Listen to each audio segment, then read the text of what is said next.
here's the deal. Go back to 1:17 for a minute. Ahaziah died according to the word of the Lord, which Elijah had spoken.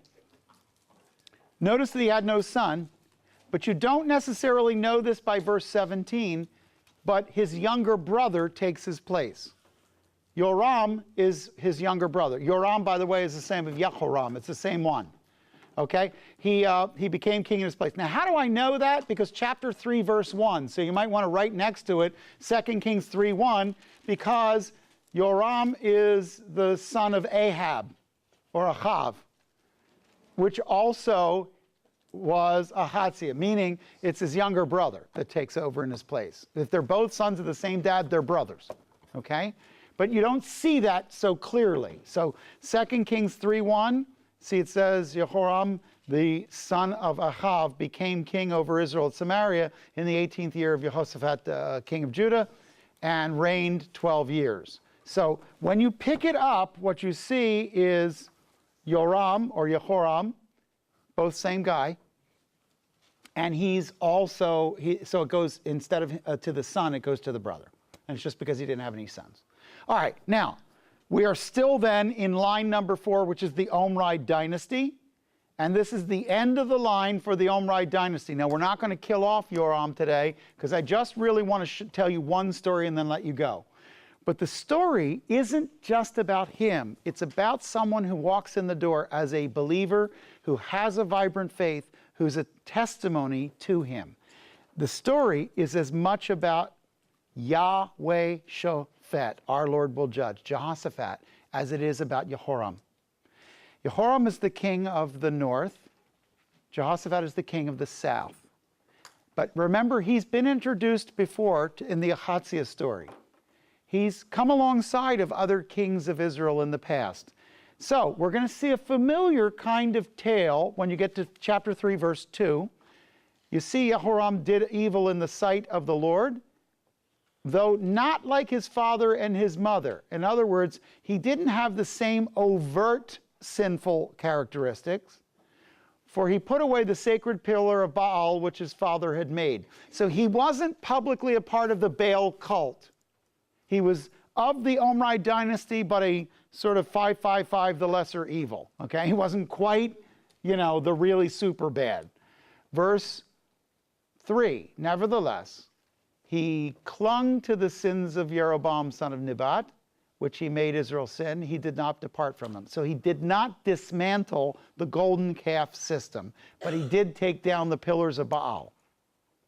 Verse 4, Mesha, king of Moab, was a sheep breeder.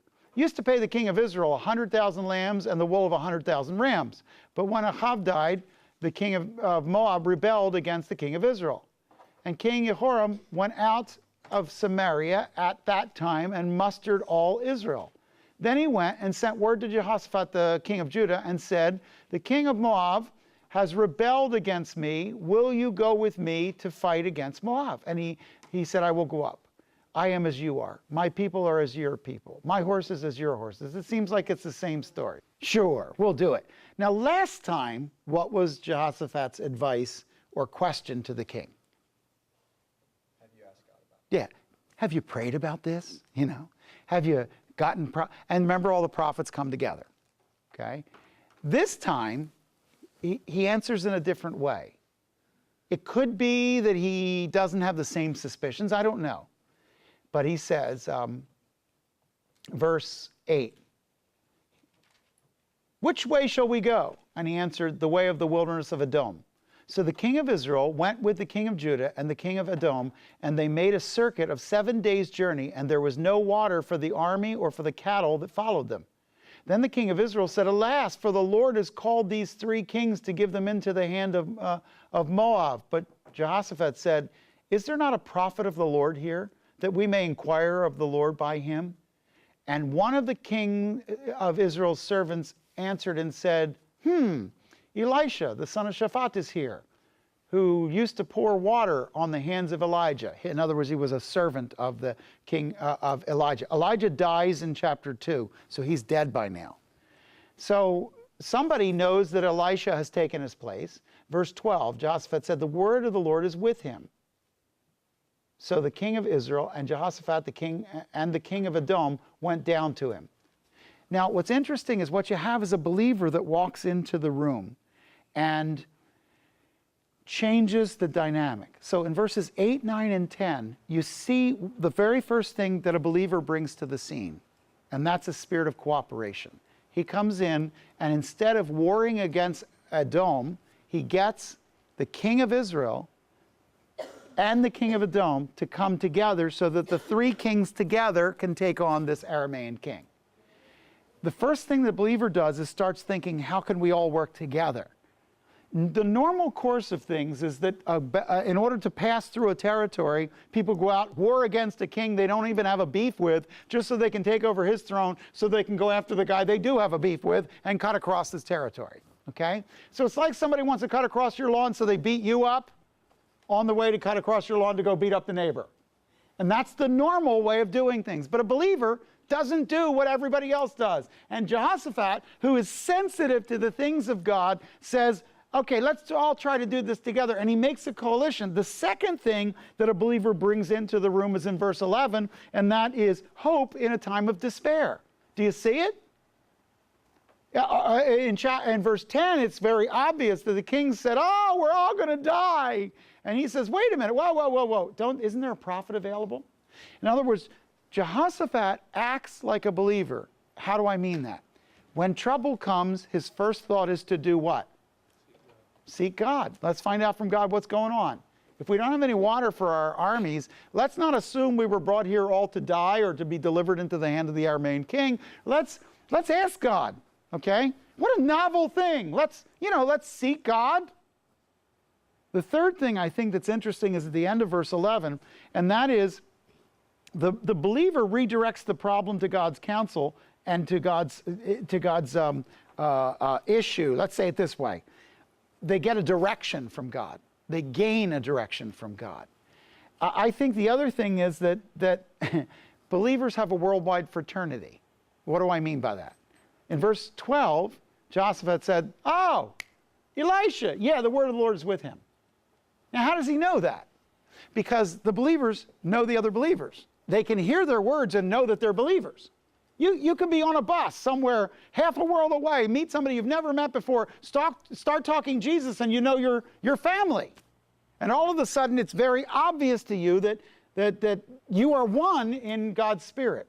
And so Jehoshaphat, oh yeah, the Lord's with him. And I keep reading, and what's interesting is you get down to verse 13, and it says that Elisha said to the king, what do I have to do with you?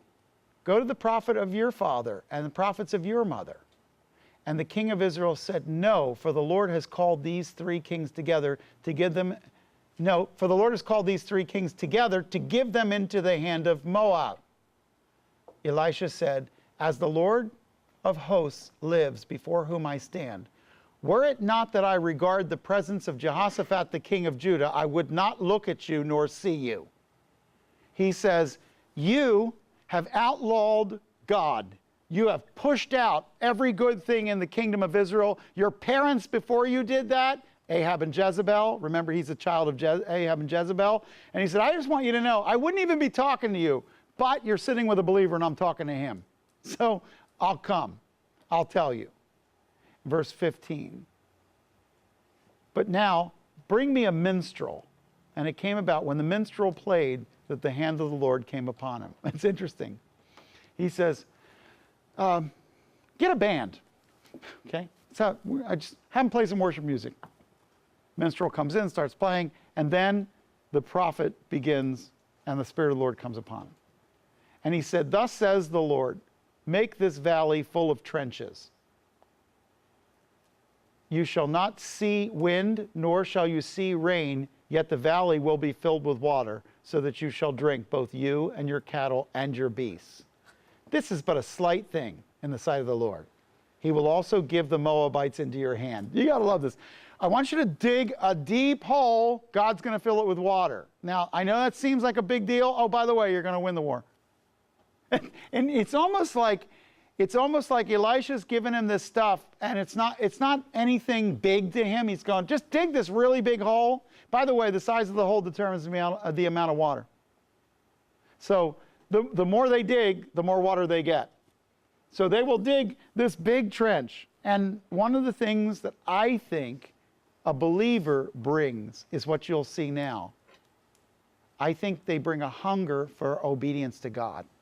And in verses 16 and 17, I want you to do this so that you can drink, and also you and your cattle and your beasts. By the way, it's not a big deal to God. See, confidence in God's power is another thing that believers bring to the scene. Listen, God is going to take this empty hole and fill it with water. You're not going to see any wind, not going to see any storm. Now, this is out of the playbook of Elijah. Had it been Elijah, how would this have happened? A storm. It's Elisha. So there'll be a storm somewhere else, and the water will come rip-snorting down around the curves and come as a flash flood. So you dig the hole, God will do a storm somewhere else, you won't see it, the water will come rushing down, fill up your pool, it'll be there. Now, what's interesting is that this isn't just about the pool. It's about something else, but you don't know what it is yet. So it says, let me see if I can get there.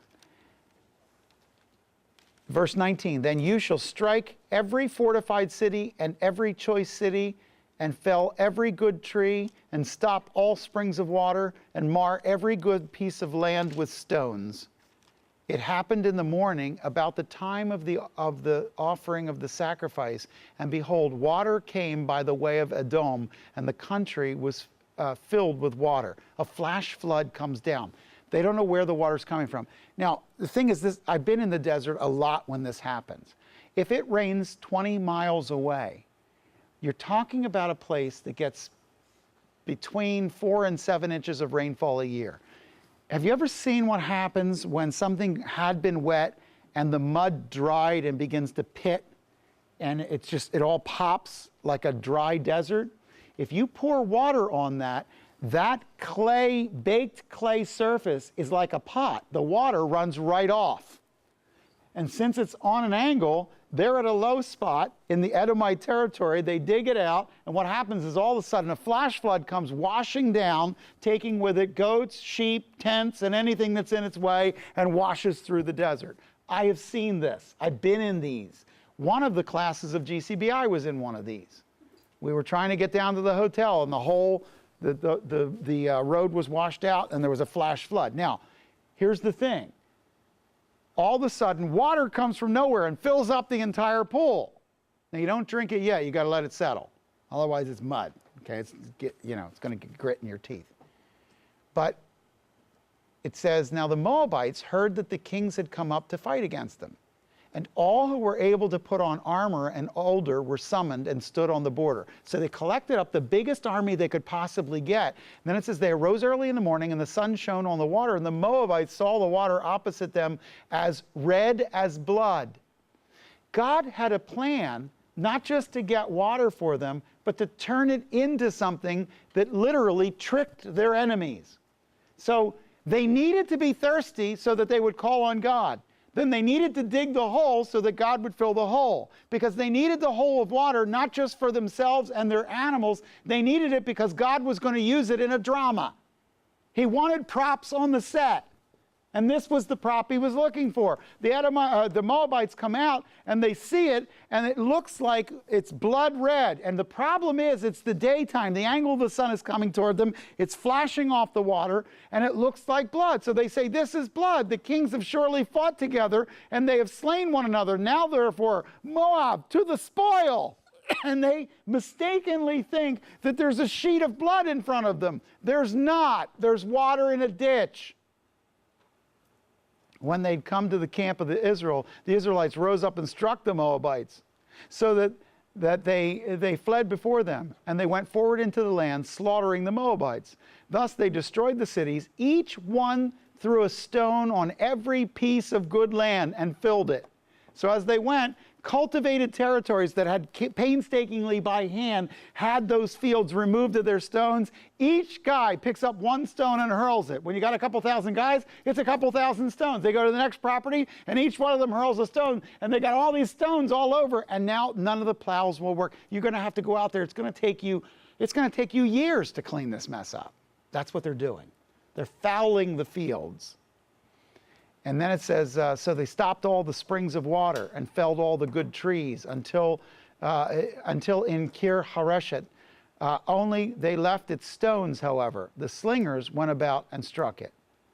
When the king of Moab saw that the battle was too fierce for him, he took with him 700 men who drew swords to break through to the king of Edom, but they could not. Then he took his oldest son, who was to reign in his place, and offered him as a burnt offering on the wall. And there came great wrath against Israel, and they departed from him and returned to their own land.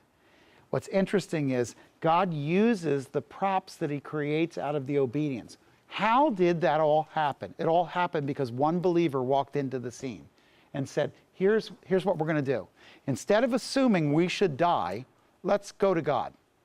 And when God spoke, he then pushed them to obedience. If God said, dig a hole, dig a hole. Why are we digging a hole? Because God said, dig a hole. It's the believer that brings the trust into the room that allows the other people to get on board with it. And then God can use the obedience and play off of it. Now, when you walk away from the story, here's what I want you to come up with. Sometimes God's going to ask you to do something and you're not going to really understand all the import of why he's asking you. You're going to know he asked you to do something, but you're not going to know why. The important thing is that you have a sensitive walk with him and that you move when he tells you to move. Where he sends you go. Why? Because you don't know why you're there.